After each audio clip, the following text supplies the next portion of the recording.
Yang terhormat Bapak Kepala SMP Negeri 2 Losarang, Bapak Ibu Guru yang saya hormati, terima kasih ke alam yang berada. Bapak Ibu yang saya hormati, acara ini merupakan program CBP yang nanti akan diimplementasikan oleh CBP kita, Ibu Siti Nurwati. Program diseminasi di sekolah ini, Bapak Ibu, sangat penting karena ini dapat membuat anak tumbuh menjadi pribadi yang berkarakter. Nah, tentu pembentukan karakter ini tidak serta-merta harus dengan beberapa hal yang harus kita terapkan kepada anak-anak, dari mulai pembiasaan, kegiatan-kegiatan ekstrakurikuler, dan pembiasaan yang lainnya. Yang terakhir, penutup.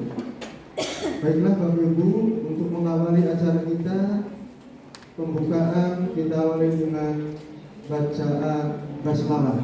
Bismillahirrahmanirrahim. Terima kasih. Baik, untuk acara kedua, arahan dari Bapak Kepala Sekolah.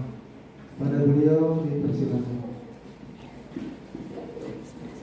Bismillahirrahmanirrahim. Assalamualaikum warahmatullahi wabarakatuh. Waalaikumsalam warahmatullahi wabarakatuh. Salatu wassalamu ala asyrofil anbiya'i wal mursalin wa ala alihi wa sahbihi ajma'in. Amma ba'du. Pertama-tama mari kita panjatkan puji syukur kehadirat Allah Subhanahu wa taala atas nikmat yang diberikan yang tidak bisa kita hitung. Salawat dan salam mudah-mudahan tercurah pada junjungan Nabi besar kita Nabi Muhammad sallallahu alaihi wasallam. Allahumma shalli Setelah itu yang saya hormati, terima kasih sudah bisa hadir di kegiatan momen diseminasi untuk calon guru penggerak. Ini memang harus terdokumentasikan dan menjadi latihan buat TGP, dan insya Allah kita punya satu TGP dan calon TGP lagi ada 2. Jadi nanti di sini sebetulnya ini tagihannya dari dulu, jadi harus diupload nanti bentuk video untuk kegiatan diseminasi. Bapak Ibu yang saya hormati, keinginan besar saya di sekolah ini anak-anak menjadi tempat yang paling indah lah di sekolah ini. Istilahnya di sini penyampaian informasi inovasi yang harus disampaikan oleh Bapak Ibu guru. Artinya di kelas mangga itu diimplementasikan semacam membuat kesepakatan tentang perilaku siswa. Kalau saya dulu jadi guru 2012 di awal tahun ajaran baru itu udah punya kesepakatan bersama dengan anak-anak. Satu, kalau yang tidak piket apa punishment-nya. Yang kedua, yang suka ganggu temannya. Nah, itu semacam seperti itu. Jadi mohon Bapak Ibu nanti bisa diterapkan sebaik-baiknya sehingga anak-anak ini belajar di sekolah ini menjadi aman, nyaman, tidak ada gangguan, karena ada suatu kesepakatan yang sudah disepakati oleh wali kelas sehingga anak-anak bisa belajar dengan tenang. Jadi harapan saya seperti itu. Buat apa sekarang Bu Siti bikin program itu, tapi real kita di kenyataannya anak-anak masih ada tekanan semacam itu. Jadi ini adalah penyampaian inovasi yang terbaik untuk diseminasi tentang budaya positif ini, sehingga sekolah ini menjadi sekolah yang ramah, yang tidak ada bully, tidak ada kekerasan, tidak ada perlakuan atau saling ejek-ejek. Nah, ini ayo kita tingkatkan di sekolah kita yang ketiga ini sehingga anak-anak benar-benar bisa nyampe ke sekolah ini merasa lebih tenang dibanding dengan berada di rumah. sudah di rumahnya suka dimarah-marahin, disuruh-suruh, sama ya anak kita juga ya. Kalau usia SMP, SMA itu semuanya mangkelin. Jadi setiap hari, itu kan istri saya juga marahin terus setiap hari. Di rumah sudah tidak nyaman, datang ke sekolah digangguin temannya, dimarahin bapak ibu gurunya. Jadi dia sebetulnya kasihan sekali. Nah, untuk itu biarin kita di sekolah ini menjadi suasana yang baik, membantu kesepakatan gerakan dengan anak-anak sehingga anak bisa belajar dengan baik dan tumbuh kembang sesuai dengan usia. Bapak Ibu, saya tadi menyadari sekali masuk ke kelas 8B di yang bisa ngaji cuma 3 orang. Saya tes satu-satu berarti semuanya nggak hafal huruf. Ya ini, ya punten ya ini mau koreksi bahwa kita harus saya rasa kalau di daerah saya bisa ngaji botak. Kalau gurunya udah habis. Tapi di sini kalau 9A kemarin 3 orang yang sudah bisa, yang lainnya bisa. Jadi saya itu sengaja kalau waktunya masuk gitu ya, kalau ngobrol, ayo coba tes bacaan Quran. Pas lagi saya rada kaget di 8B kelasnya Mas Wahil. Ya ada 4 orang yang bisa, yang lain itu tidak bisa. Ini adalah PR besar buat kita. Yang pernah memberi capek memberi penguatan motivasi kepada anak bahwa ngaji Al-Quran ini penting. Terus kalau saya ke anak-anak bilang, nah kamu nanti kalau udah besar jadi bapak jadi ibu, anaknya pengen belajar ngaji, kamunya nggak bisa, malu nggak? Sebetulnya anak-anak juga mungkin karena lingkungan, faktor lingkungannya juga. Tapi saya ditanya dia punya ijazah FT. Ini banyak besar. Ayo kita semangat, khusus Pak Cahu, Guru PAI, Bu Deti, Bu Ajiga, mohon dengan ikhlas kita terus memberikan penguatan kepada anak-anak kita. Mudah-mudahan keluar dari sini kita ada bekal yang dulu pernah ngajarin nanti dia juga akan jalankan terus.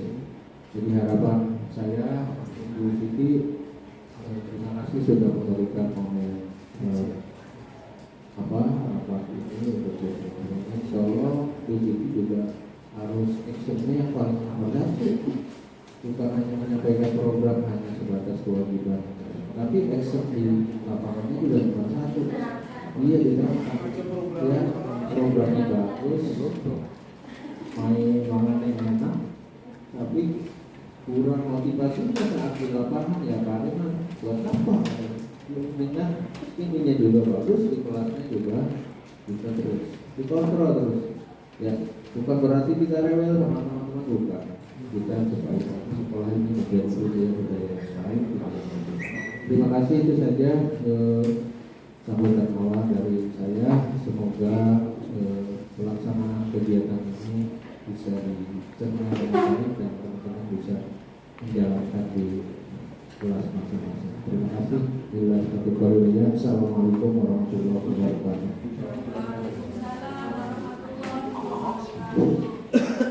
Terima kasih atas sarannya dari Bapak Kepala Sekolah. Semoga bisa disikapi oleh teman-teman guru. Acara yang berikutnya yaitu acara implementasi budaya positif di sekolah atau diseminasi budaya positif yang akan disampaikan oleh Bu Siti Kurniawati, CDP SMP Negeri 2 Losara.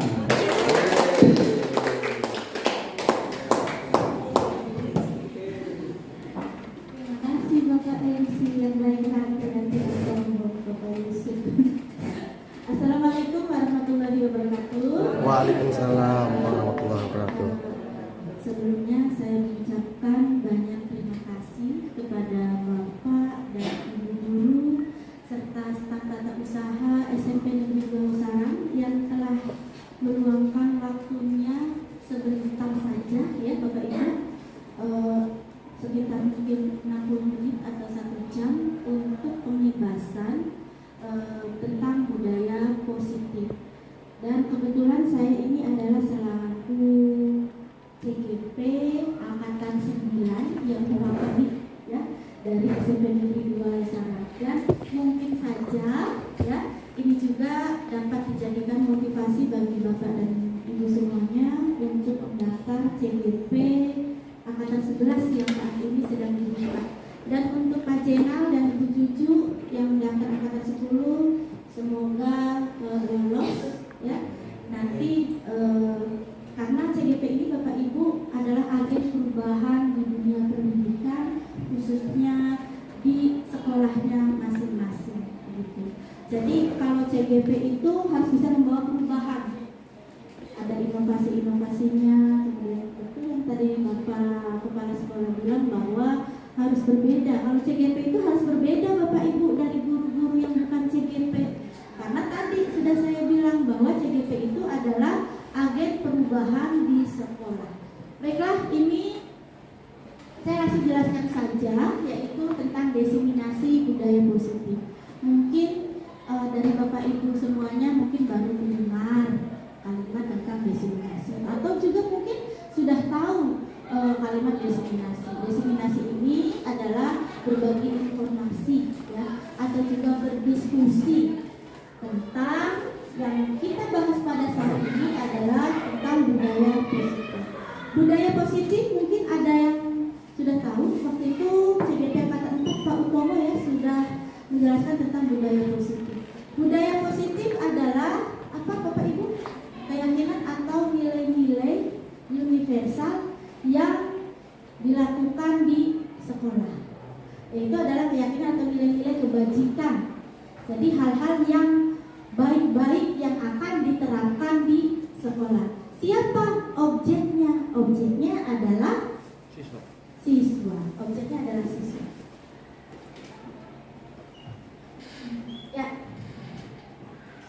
Perumpamaan sekolah menurut Ki Hajar Dewantara ini adalah sekolah itu ibarat sebuah ladang, tempat persemaian bibit agar maksimal, maka petani memperbaiki kondisi tanah, memelihara, memberi pupuk, mengairi, membasmi hama yang mengganggu bibit tanaman. Dari kalimat Ki Hajar Dewantara mungkin ada Bapak Ibu yang bisa menjelaskan seperti apa? Mungkin ada Ibu Sulis, Pak Jenal mungkin apa? Atau Pak Cawu barangkali? Ya, iya Pak Jenal ada? Iya, jadi Bapak Ibu, siswa itu ibaratkan bibit. Ya, Pak Masito, siswa itu ibarat bibit padi. Nah, kalau yang namanya bibit padi berarti harus diurus ya. Benar, harus dipupuk, harus dipelihara. Kalau ada hama tikus cepat dimatiin, kalau ada hama wereng cepat disemprot, kemudian juga harus dikasih air gitu ya. Nah, kemudian kalau memang dipelihara dengan baik, maka bibit padi tersebut akan tumbuh padi yang sangat bagus. Sama Bapak Ibu dengan siswa. Siswa pun harus seperti itu. Buat apa kalau siswa tersebut ibaratnya siswanya ini bagus nih, ya, inputnya bagus, tetapi tidak artinya di sini tidak diberikan bimbingan yang baik, gurunya mengarahkannya artinya kurang telaten, tidak menuntun, tidak membimbing, maka akan menghasilkan siswa yang tidak baik. Jadi masih penting bibitnya bagus atau masih penting bibitnya jelek? Bapak Ibu, masih penting siswanya, kalau ibarat siswanya ini inputnya bagus atau inputnya jelek? Bagus ya Pak ya. Tapi juga jelek juga Bapak, inputnya kalau siswanya ini kurang bagus. Tetapi kalau kita benar-benar membimbing siswa dengan baik, memberikan pembelajaran, menuntun siswa, mengurus siswa dengan baik, maka akan menghasilkan siswa yang sangat baik, yang mempunyai karakter sesuai dengan karakter apa? Profil pelajar Pancasila. Ada yang hafal? Dimensi profil belajar Pancasila Bapak Ibu? Iya, tapi dihafalin ya. 4 B4AM. Saya kalau hafalinnya begitu. B4AM Bapak apa? B. Berpikir kritis, terus. Ya, berbudaya. Apa? Berakhlak mulia, berpikir kritis, bergotong royong, terus berkebinekaan global, kreatif dan mandiri. Itu ya. Nah, itu Bapak Ibu harus hafal ya. Nah, ini dari budaya positif ya. Ini adalah aplikasinya. Yang pertama adalah disiplin positif. Kata disiplin ini adalah sesuatu yang dilakukan seseorang untuk mendapatkan kepatuhan. Jadi kalau anak, ayo kamu harus disiplin, ayo kamu datang terlambat, seolah-olah ini anak ini terpaksa, ya seolah-olah terpaksa. Wah, saya harus masuk pagi nih. Kalau nggak masuk pagi pasti saya akan dibungkut nih. Nah, kalau seperti itu berarti namanya sanksi atau hukuman. Ya. Kemudian kalau menurut Ki Hajar Dewantara itu adalah disiplin positif ini adalah untuk mewujudkan murid yang merdeka, yang harus memiliki disiplin yang kuat. Artinya disiplin yang kuat ini adalah karakter, pembentukan karakter dari dirinya sendiri. Jadi bukan karena keterpaksaan dihukum. Ada tuh ya, misalnya pacarmu atau saya kadang sering, kamu datang terlambat ya, push up 10 kali, bending 100 kali, begitu ya kadang ya. Iya, Bu. Begitu nggak, Pak Masito? Saya ini. Betul ya? Iya, saya juga gitu Pak Masito. Tapi itu waktu saya belum tahu. Saya Tapi baru tahu ini. Oh, baru tahu ya? Nah, berarti ada untungnya kan? Ya, ada untungnya ya dari kegiatan diseminasi ini. Nah, kalau menurut dosen dalam bukunya tahun 2021 bahwa disiplin murid ini harus dapat menggali potensinya pada tujuan agar sesuatu tersebut dihargai, dan bagaimana cara mengontrol dirinya, menguasai dirinya agar tindakannya ini memacu pada nilai-nilai yang dihargai. Jadi Bapak Ibu semuanya, bahwa disiplin ini sebenarnya bukan adanya keterpaksaan dari dirinya. Jadi potensi dari dirinya ini harus tumbuh dulu dari dirinya sendiri, dari diri si anak itu harus yakin dulu, ya. Nah, kemudian apa? Muncullah nanti rasa tanggung jawab dari siswa tersebut. Kalau sudah muncul dari hatinya bahwa anak tersebut, oh iya nih, misalnya saya datang terlambat, itu adalah perilaku yang tidak baik, berarti saya harus disiplin, maksudnya harus lebih pagi. Oh iya nih, misalnya saya bajunya kalau dikeluarkan nanti saya dimarahin sama Pak Masito. Jembreng. Iya, dijembreng, lari-lari lapangan 10 kali, takut saya. Ya, nanti dihukum seperti itu. Nah, kalau seperti itu tadi kan salah yang saya bilang, bahwa harus ada kesadaran dari dirinya anak tersebut, ya, menggali potensi yang ada di dirinya, kemudian muncul rasa tanggung jawab bahwa kalau bajunya tidak rapi atau bajunya dikeluarkan itu adalah perilaku yang tidak baik. Nanti muncul, kalau sudah ada kesadaran dari dirinya, nanti muncul karakter disiplin dari dirinya, dari siswa tersebut. Ya, begitu. Jelas contohnya seperti itu ya, Bapak Ibu. Jelas nggak? Jelas ya? Saya berbicaranya terlalu cepat tidak? Tidak. Sedang-sedang saja. Oke ya, lanjut ya. Nah, ya, yang sudah saya jelaskan tadi dari disiplin positif, ini adalah ada 2 teori motivasi, ada 2 nih Bapak Ibu.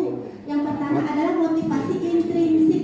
Siapa yang tahu motivasi intrinsik itu apa?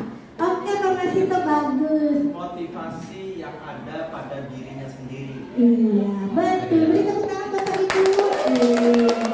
Pintar ya, Pak Masito sudah tahu bahwa motivasi intrinsik adalah motivasi yang muncul dari dirinya sendiri. Kemudian motivasi ekstrinsik ada yang tahu Bapak Ibu? Siapa? Ibu Uun? Boleh? Bu Un coba. Ayo Siapa? Ayo. Iya, iya, iya, ibu-ibu sudah gimana? Dari luar. Ya sama aja Pak. Dari luar. Jangan yang kalimatnya harus lebih jelas. Kalimatnya harus lebih jelas. Ya, coba kalimatnya dilihat. Motivasi ekstrinsik adalah ya apa? Motivasi dari lingkungan. Penjabarannya bagaimana? Atau dorongan motivasi ataupun dari lingkungan luar. Oh, ya. Atau apa ya perangsang gitu loh, perangsang dorongan dari luar gitu. Perangsang dorongan gitu. Ya kok aja. Ya Pemicu. dari luar. Iya, betul yang Perbuatan dan sikap. Ya, betul yang dikatakan oleh Perbuatan dan Pak sikap Mahmud. dari Ada terangsang-terangsang, sikap, kemudian juga dari luar. motif-motif. Dari ibu adalah tadi lingkungan katanya. Betul semuanya ya. Motif-motif. Terima kasih sudah berusaha menjawab. Cuma kalimatnya perlu dilengkapi sedikit nih Bapak Ibu ya, bahwa motivasi ekstrinsik ini adalah dorongan ya, dorongan dan yang sifatnya ini dari luar, artinya bukan dari dirinya Sendiri. Kira-kira nih ya, contoh dari motivasi ekstrinsik dan contoh dari motivasi ekstrinsik ini apa coba Bapak Ibu? Seperti yang kita lakukan di sekolah sebagai seorang guru, Berpartisipasi dalam kegiatan di luar lingkungan. berpartisipasi, contohnya Ya, berpartisipasi berpartisipasi apa? lomba mungkin, Hah? berpartisipasi lomba, Berpartisipasi lomba karena terus belajar hal yang baru. Itu motivasi apa contohnya Bapak? itu ekstrinsic. Ekstrinsik ya, artinya Artinya ikut lomba berpartisipasi Berpartisipasi. dalam kegiatan lomba di luar. dalam kegiatan lomba di luar. Ya, motivasinya itu karena mereka ingin mendapatkan suatu prestasi dari luar dan dorongan-dorongan dari lingkungan luarnya ada gitu loh Bu. Dari teman-temannya, dari keluarganya, sehingga dia ada motivasi ikut lomba. Ya. Semangatnya. Ya. Nah, betul juga tuh, betul ya Pak Mahmud ya, bahwa motivasi ekstrinsik ini contohnya begini nih ya, bisa juga dari orang tuanya. Nah, no, kalau kamu dapat ranking 1, nanti akan semak belikan Ya. sepeda listrik. Nah, itu motivasi ekstrinsik. Atau juga misalnya dari guru pada saat guru mengajar dalam kelas, ya, coba yang bisa menjawab pertanyaan dari ibu akan diberikan coklat 1 pak, misalnya begitu. Terus anak-anak, aduh, jangan menjawab yang bisa disuntik. Aduh, kalau saya dapat hadiah coklat enak nih, semangat tuh anak. Ibu, saya jawab bu, gitu. Ya, berarti itu namanya motivasi ekstrinsik. Dorongannya tuh dari orang-orang luar, bukan dari dirinya sendiri. Ya, contohnya seperti itu. Kalau contoh dari motivasi intrinsik, itu dari dirinya sendiri dorongannya. Contohnya bagaimana, Bapak Ibu? Contohnya? Iya, contohnya gimana Pak Calu? Sebenarnya saya tahu gitu Bapak Ibu sering memberikan motivasi, dan itu motivasi intrinsik, motivasi ekstrinsik, cuma kadang tuh tidak tahu bahwa apa yang dilakukan itu adalah motivasi gitu. Sebenarnya saya yakin gitu Bapak Ibu sering melakukan hal tersebut, apalagi kalau sudah jadi guru sudah lama. Kadang juga bukan saja terhadap siswa ya, tetapi pada anak kita sendiri, pada keluarga kita sendiri pun tanpa kita sadari kita sudah memberikan motivasi terhadap keluarga kita. Apa coba tuh motivasi intrinsik Pak Masito? Jangan melawan saja. Saya itu memotivasi ekstrinsiknya Ya. ngasih soal, soalnya lumayan banyak tambahan lah, sehingga anak itu pengalaman latih pengaturan matematikanya lebih Iya. Siapa yang betul semua saya traktir informasi security. Waduh, mantap ya. Kirain saya siapa yang jawabannya betul akan saya traktir makan sate dan pagi lamen. Panjang Bu. Begitu aja. Ya, tuh ya. Kalau tadi motivasi ekstrinsik, nah motivasi intrinsiknya gimana biasanya? Contohnya Bu. Ya contohnya gimana? Oh ya coba kemana? Contohnya itu apa?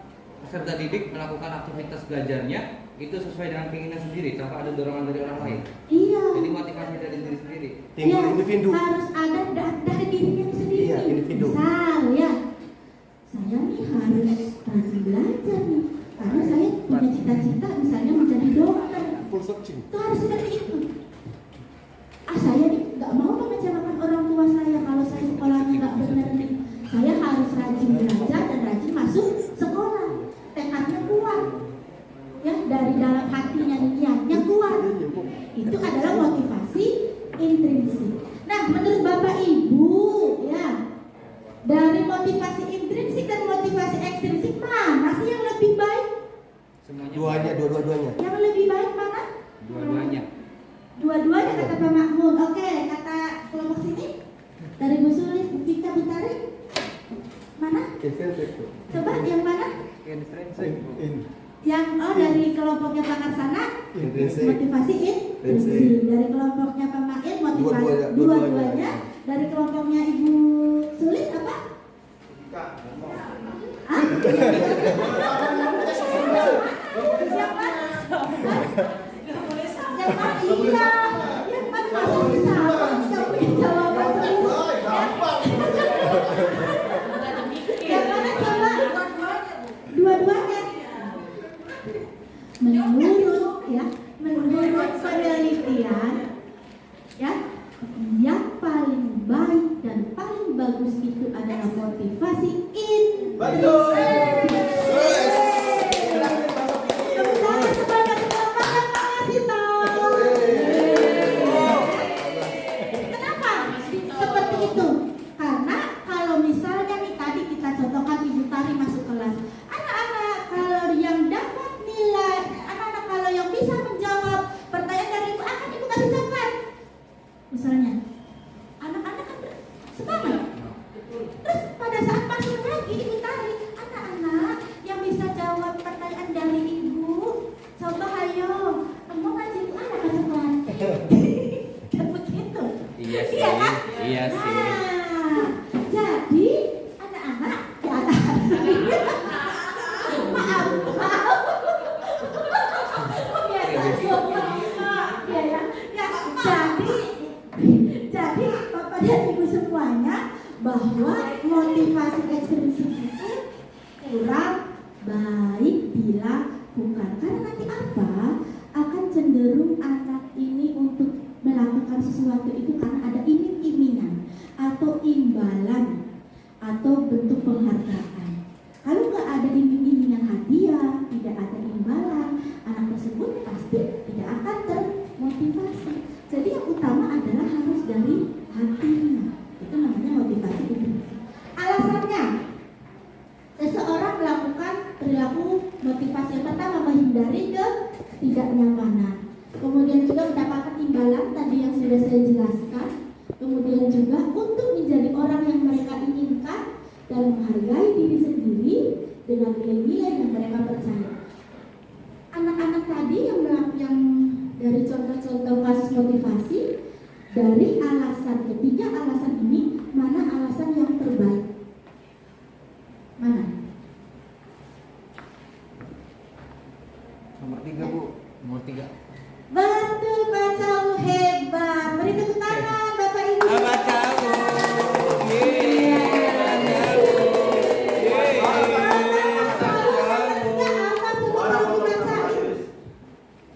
Untuk menjadi orang yang mereka inginkan dan menghargai diri sendiri dengan nilai-nilai yang mereka percaya. Iya, betul ya. Jadi untuk menjadi orang yang mereka inginkan, contohnya tadi ya, kalau sudah misalnya pada saat anak masuk sekolah, ya, anak tersebut selalu terlambat datang, dimarahi oleh guru bahwa anak tersebut selalu datang terlambat sehingga diberikan sanksi atau hukuman. misalnya lari atau apa begitu, atau juga hukumannya berupa verbal dengan ucapan, kamu kenapa datang terlambat? Tahu tidak kamu itu bahwa datang terlambat itu salah? Itu salah Bapak Ibu. Ya? Kalau kita seorang guru berperilaku seperti itu terhadap anak, hati anak diminder. Aduh ya, Insecure. iya insecure nantinya tuh. Wah nanti kalau saya datang terlambat nanti saya dimarahin Pak Masito. Ah saya benci sama Pak Masito, takut mengerikan, mukanya aja takutin.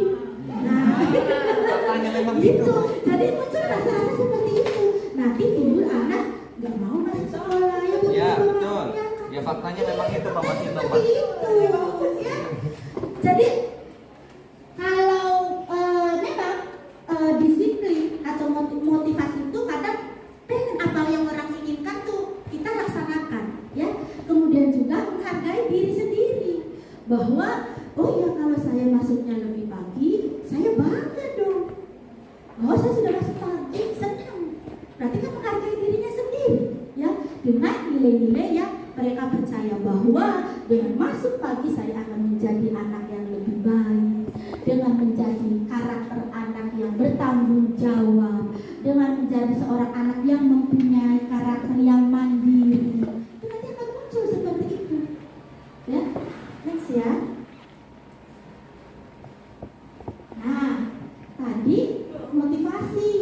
Sekarang Bapak Ibu, keyakinan kelas. Ayo di sini ada nggak Bapak Ibu yang sudah membuat keyakinan kelas? Ada nggak? Atau baru tahu ada keyakinan kelas? Baru tahu? Baru tahu. Ah? Ya, peraturan kelas atau keyakinan kelas? Ayo, kalimatnya yang mana? Peraturan. Peraturan kelas atau keyakinan kelas? Peraturan. Peraturan. Keyakinan itu adalah kesepakatan. Jadi yang jawabnya ini lebih banyak mana? Keyakinan atau peraturan? Peraturan sih Bu. Hah? Peraturan karena keyakinan itu baru mendengar kata yakin itu sebuah kata peraturan. Atau kesepakatan. Iya. Yang benar adalah Pak Masito. Tepuk tangan. Kalau peraturan itu berkaitan dengan aturan, berarti keterpaksaan. Saan. Ya, anak-anak itu akan terpaksa untuk melakukan sesuatu. Kalau keyakinan atau kesepakatan kelas ini adalah anak-anak menuliskan kepengenannya apa sih dalam kelas itu, kemauan anak. Tapi kalau peraturan guru yang bikin seperti itu, ya. Jadi nanti anak akan melakukannya terpaksa. Enak nggak sih terpaksa?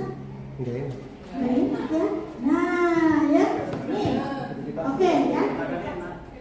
Bagaimana cara membuat keyakinan kelas? Ya.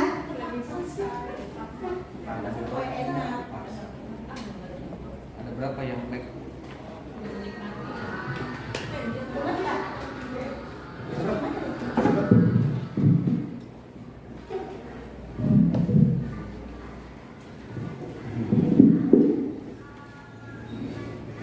Bener nggak? Tidak Enggak beneran Bu. mendengar. Mana yang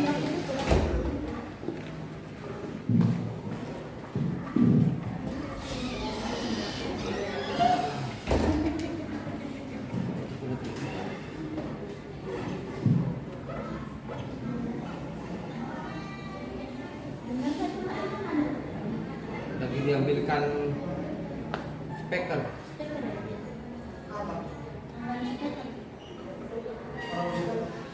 biar terdengar. Ini Bapak Ibu cara membuat keyakinan kelas seperti ini. Ya, Alah. misalnya anak-anak menuliskan, nggak usah dengan media seperti saya yang seperti ini, ya. Tidak usah kalau Bapak Ibunya memang merasa sulit, ya udah ditulis aja gitu. Anak satu-satu nulis di papan tulis. Apa contohnya misalnya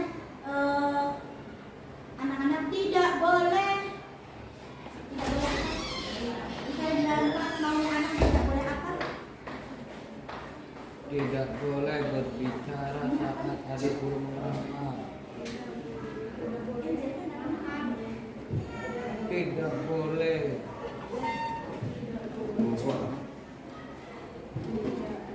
pacaran. Ya yang pacaran ada yang di kelas. Jadi di luar saja ya, boleh itu. Iya.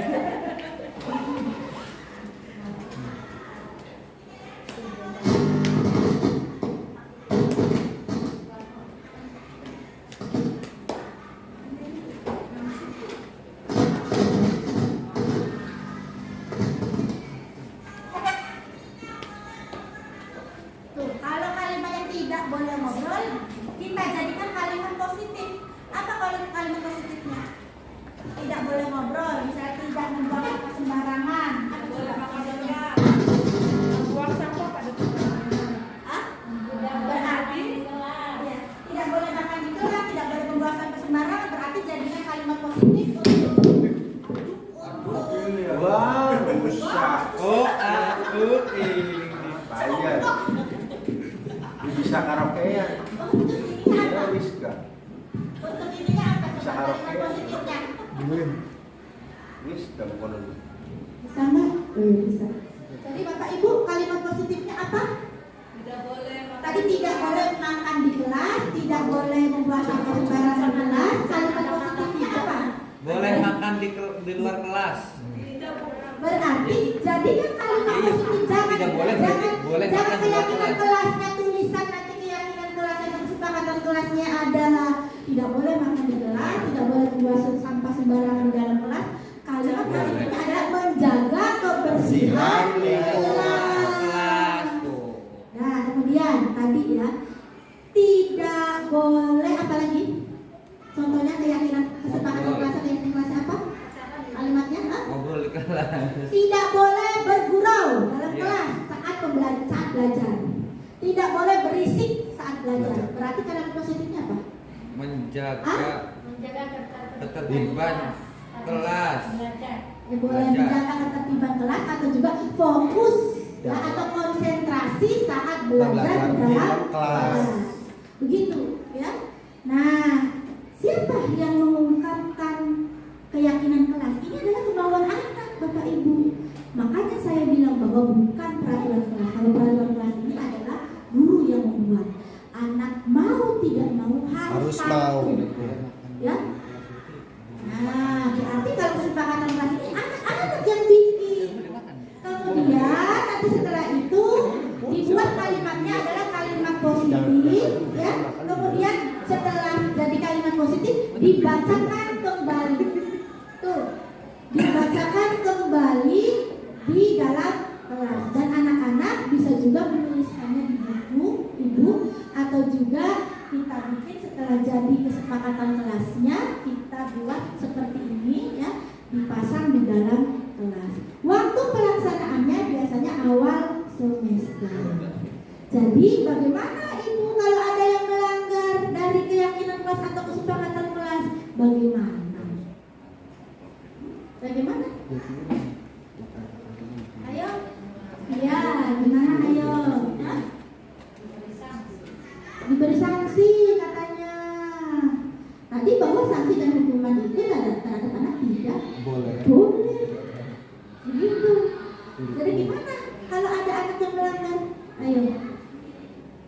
Nanti kita belajar sesudah restitusi. Bunyi orang, bunyi aku. Berarti kalau ada yang tidak ada yang melanggar apa lagi?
Loh, begitu. Bapak Ibu, jadi siap ya bikin keyakinan kelas ya? Iya. Siap ya? Siap. Bagus sekali. Berarti kalau siap, wah nanti nilai-nilai budaya positif di sekolah kita itu Bapak Ibu pasti akan tercapai. Tepuk tangan semuanya. Next ya materinya.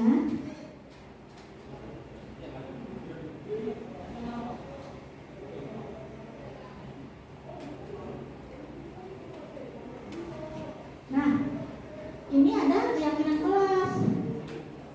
Sifatnya abstrak, pernyataannya sifatnya universal. Tadi tuh keyakinan kelas kalimatnya harus dibuat positif, ya. Kalimatnya nggak usah panjang-panjang, harus mudah diingat. Kemudian diterapkan di lingkungan yang sesuai dengan kondisi.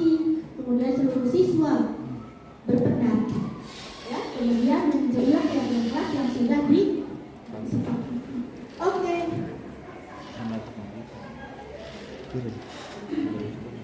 Nah, tadi ya bahwa yang sudah saya jelaskan tadi dengan guru memberikan penghargaan, ternyata ada nih Bapak Ibu teorinya.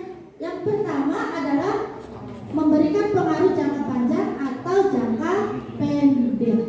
Jadi dengan kayak diberi tadi contohnya adalah Ibu Tari, ya, memberikan coklat pada saat siapa anak-anak yang bisa menjawab pertanyaan dari ibu, nanti akan ibu kasih coklat. Nah ya, kalau seperti itu pengaruhnya itu bisa jangka pendek, bisa juga jangka panjang. Iya, kalau Ibu Tari ada uangnya terus pasti akan beli, iya ya, akan beli hadiah Ibu Tari ya. Nah, kalau nggak ada uangnya, gimana Bu? Beli hadiah enggak? Nanti anak-anak banyak yang jawab tidak di kelas. Tidak. Karena apa? Karena anak-anak itu motivasinya adalah motivasi eksternal karena pengen dapat Hadiah. Betul. Selanjutnya adalah bahwa penghargaan itu tidak efektif. Kemudian merusak hubungan. Coba Bapak Ibu yang merusak hubungan itu yang bagaimana? Ayo. Penghargaan itu dapat merusak hubungan. Ayo gimana? Ayo. Contohnya Pak Samu. Ayo gimana Pak Samu? Iya, Penghargaan itu dapat merusak hubungan. Ayo gimana? Hubungan antar siswa. Ayo, tuh kayak Maya coba makan sana. Hubungan antar siswa coba jelasin gimana? Ya. Menimbulkan kecemburuan, Bu. Iya betul. Yang sudah cemburu. Siap. Jadi cemburu itu bukan saja terhadap pasangan ya, tetapi anak-anak juga merasa cemburu. Ya itu lihat si Dustin dapat coklat dari Ibu Tari, sedangkan warteg tidak dapat coklat. Gak mau lah, saya mah gak dapat coklat. Jadi cemburu, ya. Nanti anak-anak tersebut gak mau kalau Ibu Tari saya mah gak bisa menjawab. Gak bisa, nanti saya gak dapat coklat. So kamu aja lah, kamu kan biasa dapat coklat saat dari Ibu Tari karena kamu pinter. Saya kan bodoh. gitu ya. Jadi nanti merusak hubungan pertemanan. Jadi kalau yang selanjutnya pertama adalah penghargaan menghukum. Coba penghargaan menghukum itu gimana? Penghargaan menghukum. Penghargaan menghukum Ibu Vika daripada kepalanya berat seperti ini ya. Kepalanya berat, pusing. Coba menjawab, berusaha menjawab. Penghargaan menghukum. Coba gimana? Penghargaan menghukum. Gimana contohnya? Dengan memberikan pertanyaan, Bu. Iya, gimana Pak Saud? Pertanyaan apa? Ya, pertanyaan mata pelajaran. Coba yang jelas dong. Yang jelas dong, gimana? Ayo. Gimana? Penghargaan. Penghargaan menghukum. Ini bisa saja ditarik contohnya. Wah, misalnya si Daskiyum sudah dapat coklat. Ada lagi pelajarannya Ibu tarik lagi nih. Daskiyum dapat lagi misalnya permen 1 mak. Dapat lagi nih si Daskiyum ini ya. Dapat lagi nih penghargaan lagi nih hadiahnya dari Ibu tarik misalnya bem-bem ya. Nanti penghargaan menghukum itu adalah malah timbulnya apa? Timbulnya nanti besar kepala, Bu.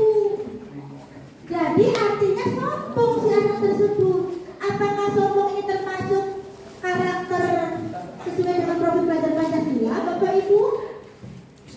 Tidak, ya, tidak. Karena karakternya tidak baik ya, Bu ya. Nah, jadi itu tadi namanya penghargaan menghukum. Timbulnya dia bangga pada dirinya, timbulnya sombong, meremehkan orang lain. Saya pintar, bodoh misalnya begitu. Begitu, artinya namanya penghargaan menghukum dirinya sendiri.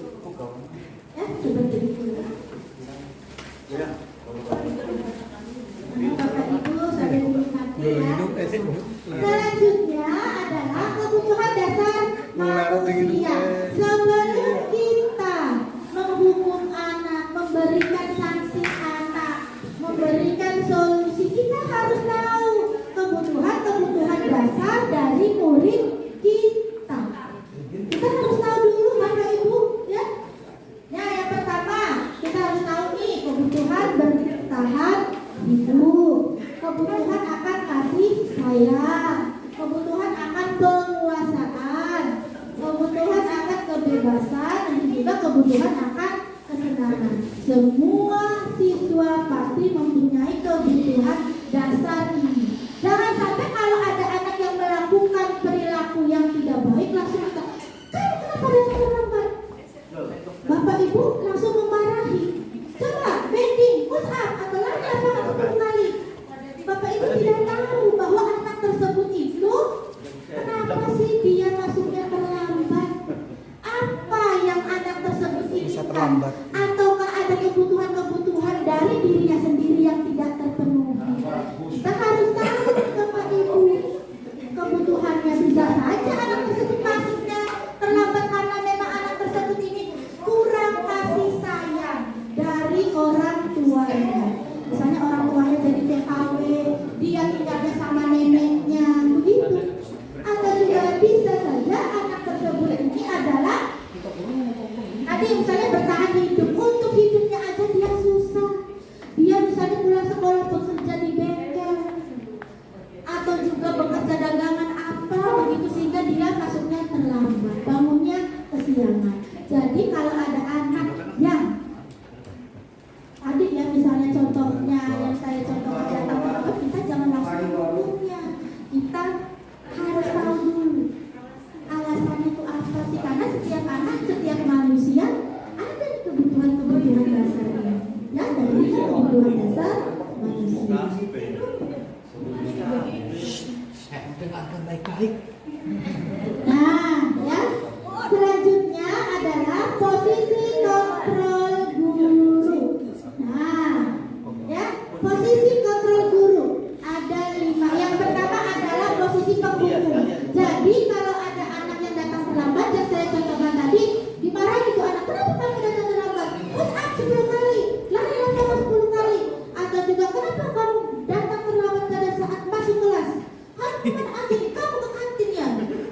dihukum.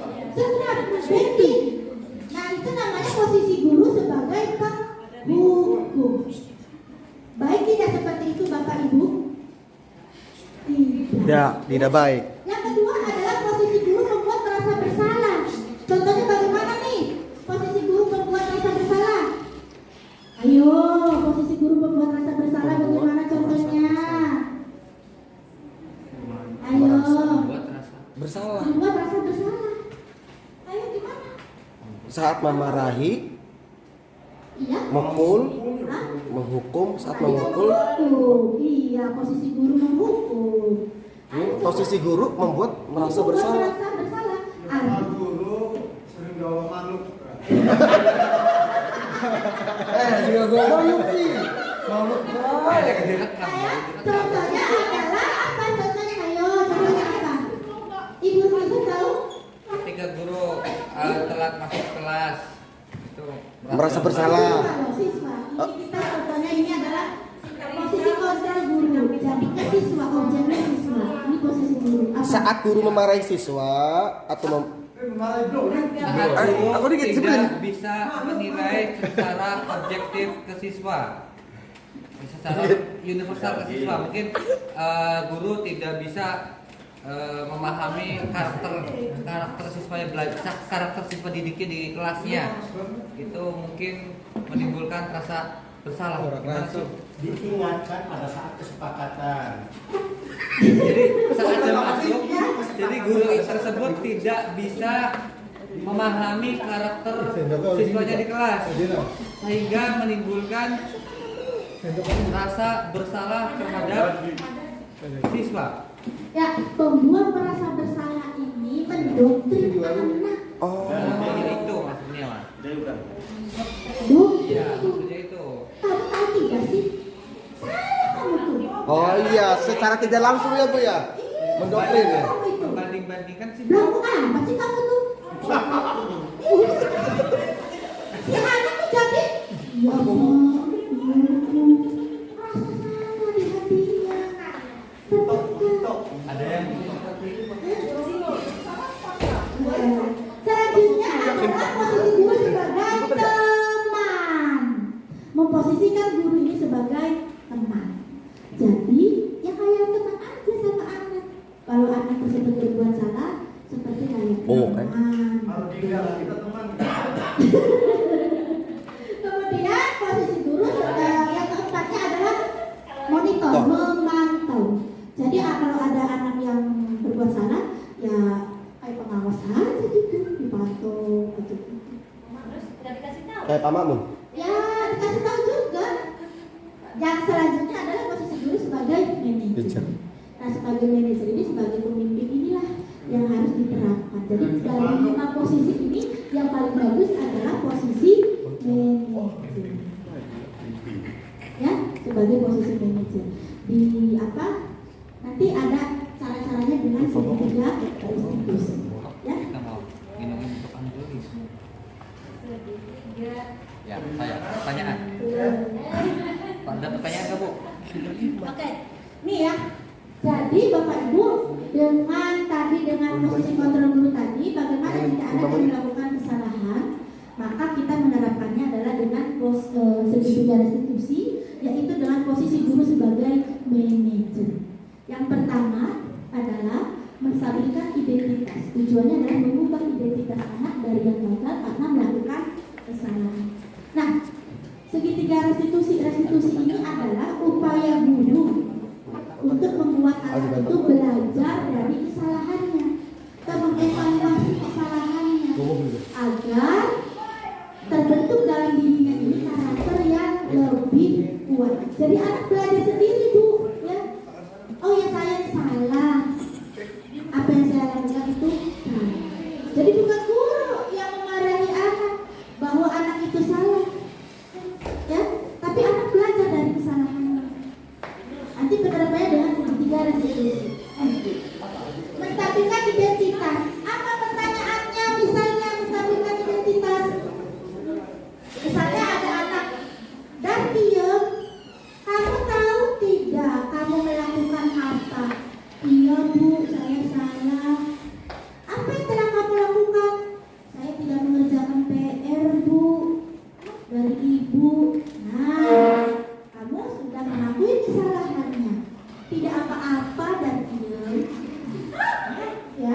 bahwa semua orang pernah berbuat salah.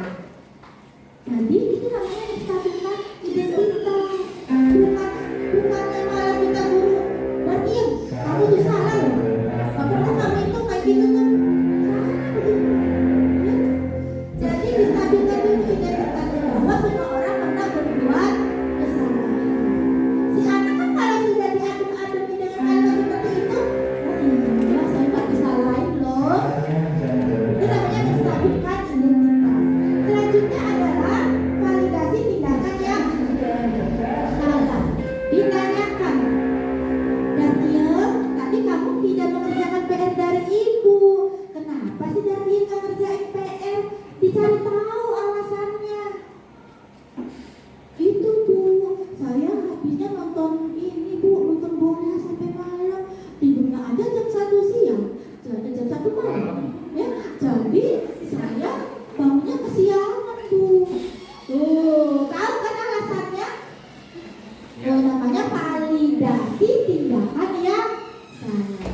Kemudian, yang ketiganya adalah menanyakan keyakinan kelas. Posisi guru sebagai manajer menanyakan, oh ternyata Dardian ini masuk terlambat, masuk tidak mengerjakan PR itu karena Dardian nonton bola, tidurnya malah pagi sehingga bangun kesiangan. Nah kalau gitu coba diingat-ingat lagi, kita kan punya kesepakatan kelas tuh Dardian. Apa coba kesepakatan kelas 9A? Diingatin lagi tuh. Oh iya Bu, bahwa saya harus mengerjakan tugas-tugas yang diberikan oleh guru. Iya ya Bu, saya salah. Tuh gitu. Keyakinan kelas yang telah dibuat oleh guru dan siswa ini diingatkan kembali. Selanjutnya guru memberikan solusi tuh. Nah kalau begitu coba menurut Dardian gimana solusinya biar nanti kalau ini mengerjakan PR, kalau ada tugas dari guru nanti PR-nya dikerjain. Iya Bu, berarti saya kalau tidur jangan malam-malam ya Bu ya, nanti bangunnya kesiangan. Terus nanti saya nggak ngerjain PR. Berarti kalau begitu saya harus tidurnya harus lebih sore lagi, jam 10 ya Bu ya. Atau juga PR-nya udah dikerjain. Tuh begitu. Jadi solusinya itu dari diri sendiri. Dia tahu kesalahannya. Tadi restitusi ini adalah mengevaluasi atau pembelajaran, mengevaluasi dari kesalahan yang telah dia lakukan, bahwa dia nanti akan belajar, akan membentuk karakter pribadinya yang lebih kuat. Begitu ya Bapak Ibu. Ada pertanyaan nggak? Nah, oke. 59. Oke, ada pertanyaan mungkin? Ya, boleh silakan Pak Mahmud. Oke, langsung saja ya Bu ya, berkaitan dengan yang tadi disampaikan bahwasanya lebih ideal terhadap guru ke siswa ya Bu ya. Kita lebih humanistik aja humanis ke siswa. Jadi di sini kayak lebih berpusat ke siswa juga. Ya. Jadi yang saya tanyakan, kita flashback ke belakang Bu, bahwasanya pendidikan dulu kan jauh dari kata humanis gitu kan. Jadi namanya hukuman itu seringkali dijadikan sebuah tindakan ya Bu ya. Terus juga pertanyaan saya yang pertama, apakah Ibu menyalahkan terkait dengan konsep pendidikan dulu mungkin yang tindakannya dengan mungkin behavior atau reward and punishment gitu kan. Terus yang kedua, seringkali kita ada fenomena sekarang di dunia pendidikannya Bu ya. Mungkin karena kita sudah humanis sekali dengan siswa, sudah kita berpusat sekali dengan siswa, tapi kita selalu lebih banyak fenomena guru tuh lebih banyak disalahkan oleh khususnya ke orang tua siswa. Karena saya lihat ini berfokus ke siswa, ada nggak Bu? Maksudnya untuk guru yang berfokus juga ke orang tua siswa, agar orang tua siswa juga mengerti dengan keadaan anaknya di sekolah. Karena bagaimanapun pendidikan itu bukan hanya dari sekolah, tapi di rumahnya juga.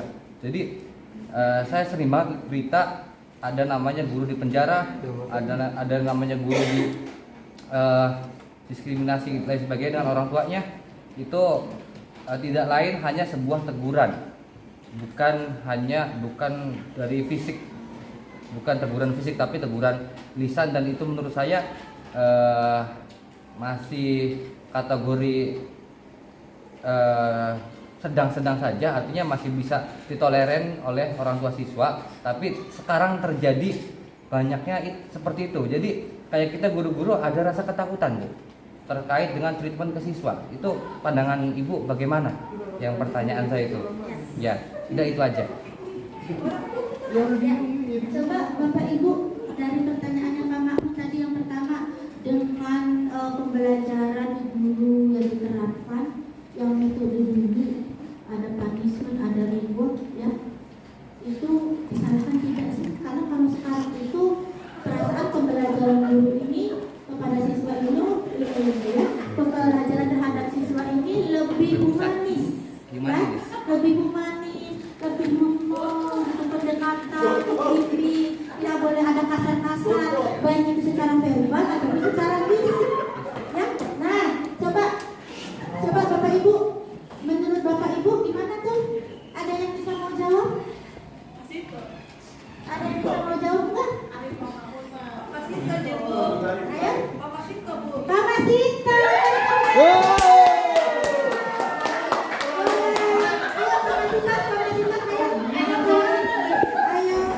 Pak Masita. Coba Pak Masito ya.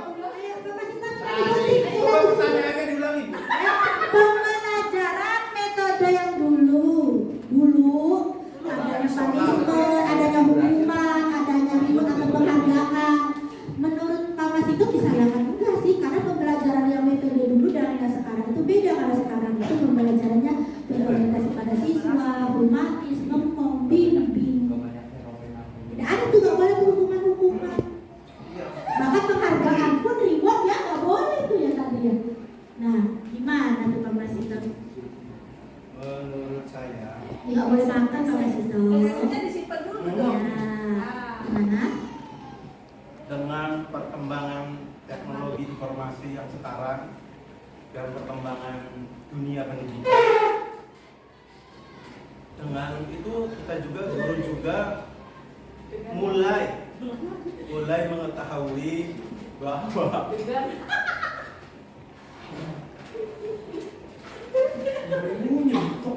Bahwa apa? Bahwa apa coba?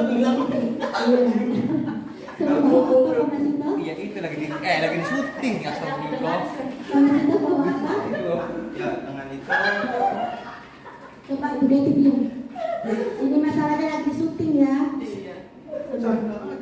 udah ibu bertanya sih. Ya, gimana? Kalau menurut saya sih, kalau misalkan atau tidak kan tidak bisa disalahkan ya. Iya. Karena Sudah udah terlewat berlalu, sudah iya. berlalu.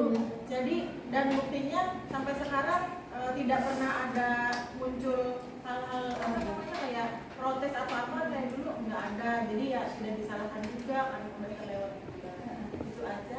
Ya, kita ya betul sekali Butari bahwa kita nggak boleh menyalahkan yang sudah berlalu, cuman mungkin pemerintah ini mengevaluasi dari metode pembelajaran yang dulu, bahwa adanya punishment, adanya reward ini ternyata membuat pendidikan Indonesia itu malah tidak maju, ya bahkan untuk di Asia Tenggara saja Indonesia masih termasuk rendah, kalah dengan Vietnam begitu. Makanya pembelajaran saat ini itu dirubah, ya, yaitu pembelajaran yang berpihak pada siswa dengan cara kasih sayang. Terus sekarang pembelajaran seperti itu, kasih sayang, menuntun gitu ya, sesuai dengan filosofi diajar dewasa, ya begitu. Terus yang keduanya adalah apa tadi itu Bapak? Ya, fenomena di era sekarang. Oh iya, fenomena yang sekarang ini bahwa gimana sih agar orang tua siswa ini juga ikut bertanggung jawab terhadap siswanya, bahwa selama ini kok kayak begini aja gitu ya, memberikan pembelajaran. Ada penanganan khusus. Penanganannya itu bagaimana begitu? Ya orang tuanya siswa tersebut justru yang lebih bertanggung jawab terhadap anaknya, yang 100% itu adalah orang tua. Guru ini hanya sekedar membantu saja. Berarti harus adanya kolaborasi yang sangat erat antara orang tua dan guru. Jadi diberikan juga tuh misalnya